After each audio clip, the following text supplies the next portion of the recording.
Assalamualaikum warahmatullahi wabarakatuh. Selamat berjumpa kembali teman-teman. Kali ini saya ingin mengunboxing sebuah paket lagi. Ini adalah STB dari Tanaka atau set top box dari keluarannya merek Tanaka, dan ini adalah generasi terbaru atau keluaran tahun 2022.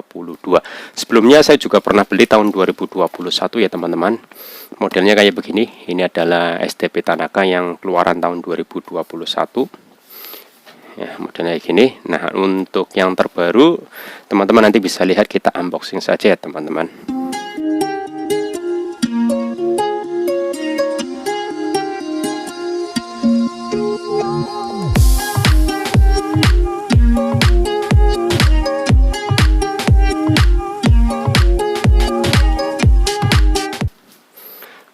Teman-teman, ini adalah generasi terbaru untuk STB atau set top box dari mereknya Tanaka ya.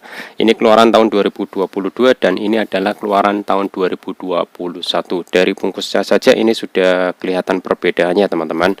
Jadi teman-teman kalau mau membeli STB ya, belilah, kalau misalkan membeli merek Tanaka, belilah keluaran terbaru atau generasi yang paling update ya, paling terbaru. Dan ini adalah untuk STB Tanaka keluaran tahun 2022.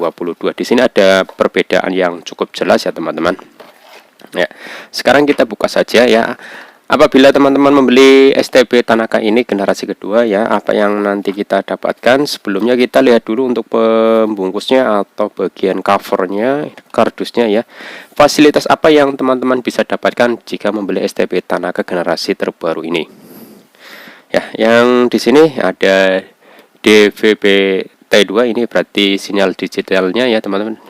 Kemudian bisa menonton MP4 ya, ini bisa menyalakan video yang dari flash disk. Ada USB, ada WiFi dongle ya, ini sudah support time shift. Saya kurang tahu ini fungsinya untuk apa. PVR Full HD, ini sudah keluarannya lumayan hebat. Full HD 1080p, kemudian video dan SAT2 IP. Ini saya juga kurang tahu ini fungsinya untuk apa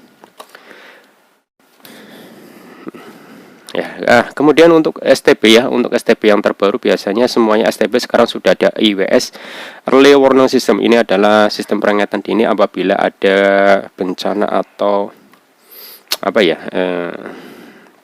ada bencana ataupun hal-hal yang lain yang berkaitan dengan musibah ya teman-teman. Jadi ada sistem peringatan dini IWS, Early Warning System. Ini adalah sistem peringatan dini, dan ini otomatis nanti misalkan kalau ada gempa bumi atau tsunami, maka dari satelit akan memancarkan ke televisi kita melalui STB ini ya teman-teman.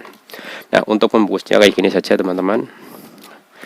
Ini dari PT Tanaka Elektronika Indonesia ya. Kemudian bagian atas, bawah ya, cuma begini teman-teman. Sekarang kita buka saja. Apabila teman-teman membeli STB ini, apa yang akan kita dapatkan ya. Ya. Oh ya teman-teman, saya beli ini di toko online, harganya murah sekali, Rp170.000 ya. Saya waktu beli yang generasi pertama ya, atau tahun 2021 itu harganya 220, dan ini harganya Rp170.000. Cukup murah sekali ya teman-teman. Apa yang akan kita dapatkan jika kita membeli STB Tanaka ini? Ya, di sini ada baterai AAA, dapat baterai 2 AAA. Kemudian di dalamnya lagi ya. Nah, ini STB-nya teman-teman.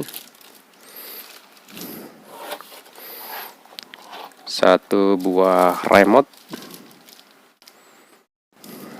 Kemudian ada kabel RCA. Biasanya teman-teman ya, kalau TV yang sudah terbaru atau TV LED itu inputnya ada HDMI ya. Pada STB yang kita beli biasanya itu tidak termasuk kabel HDMI ya teman-teman. Itu harus beli secara terpisah, baik secara online ataupun di toko offline. Biasanya kalau toko menyediakan STB itu biasanya sudah sedia kabel HDMI dan WiFi dongle. Apa itu WiFi dongle? Ya, WiFi dongle merupakan antena atau ya, antena wireless untuk menyalurkan internet ke STB kita. Jadi fungsinya seperti antena. Jadi kita bisa menonton fasilitas YouTube yang ada di STB ini.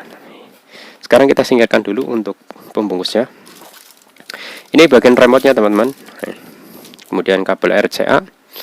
Kalau kabel RCA biasanya tidak terlalu panjang ya teman-teman, ya paling kurang lebih 1 meter teman-teman, ini kabel RCA-nya.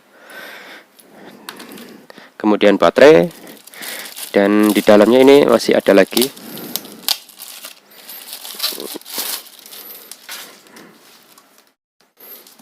Ya, di sini ada buku petunjuk ya teman-teman, buku petunjuk penggunaan STB-nya. Kemudian di dalamnya juga ada kartu garansi. Ya, ini bisa dikirimkan buku petunjuknya begini teman-teman.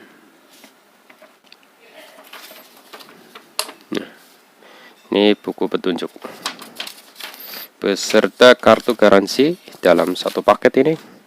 Kemudian ada STB-nya sendiri ya teman-teman. Ya, ini modelnya kalau sesuai pada boxnya itu sama ya teman-teman.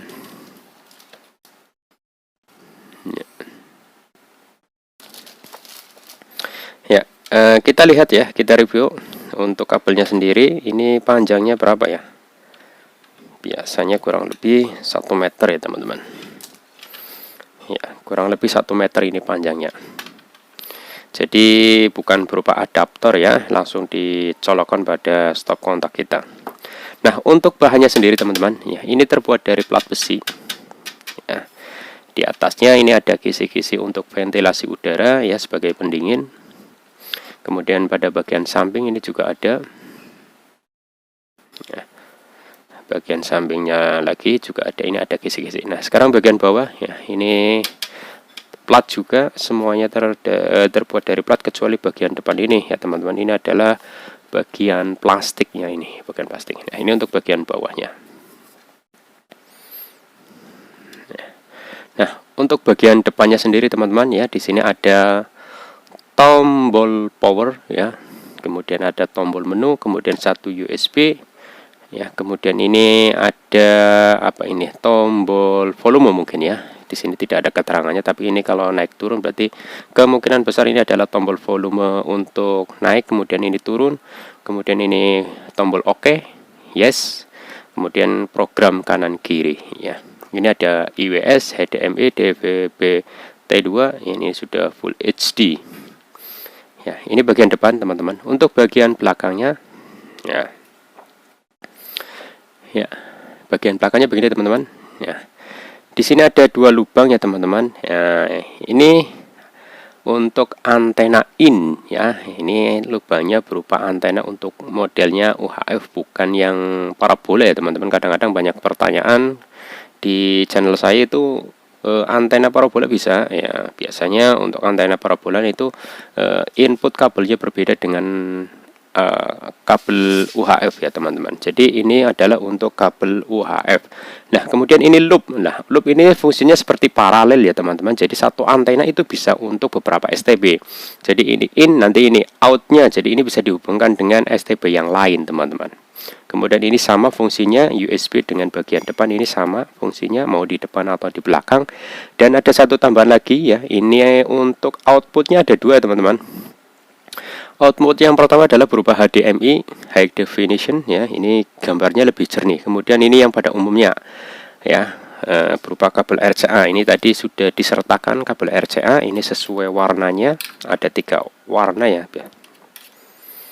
Ya, ini ada 3 warnanya. Untuk yang kuning itu untuk video, kemudian untuk audio kiri, kemudian audio kanan ya. Nah, antara HDMI dan input kabel RCA ini sama fungsinya teman-teman ya. Jadi kalau HDMI sama kabel ini nih lebih bagusan ini untuk jernihnya, untuk gambarnya ini lebih bagusan yang HDMI dibanding yang kabel biasa. Nah, permasalahannya mana mau yang digunakan? Biasanya untuk TV-TV yang model lama atau TV tabung ya, itu biasanya belum ada atau belum support untuk kabel HDMI, maka digunakanlah kabel RCA ini. Nah, kalau teman-teman mau menggunakan ini pada TV LED ya tidak masalah, tapi biasanya gambarnya kurang bagus. Nah, usahakan pakai HDMI. Nah, kabelnya sendiri ini harus beli secara terpisah ya teman-teman. Harganya kisaran tergantung apa ya, panjangnya. Kalau 1 meter ya paling hanya 30.000 ya, kalau 2 meter lebih ya bisa mahal lagi. Jadi ini tergantung teman-teman mau pilih yang mana, sama saja fungsinya juga sama, tapi cuma berbeda kualitas gambar yang dikeluarkan dari STB ini. Ya, mungkin ini saja teman-teman review untuk STB Tanaka generasi terbaru tahun 2022. Mungkin bisa jadi rekomendasi teman-teman untuk membeli STB yang terbaru. Nanti saya akan berikan tutorial bagaimana cara pemasangan untuk STB Tanaka yang terbaru ini. Terima kasih sudah menonton video saya ini. Jangan lupa klik like dan subscribe channel ini agar lebih berkembang. Assalamualaikum warahmatullahi wabarakatuh.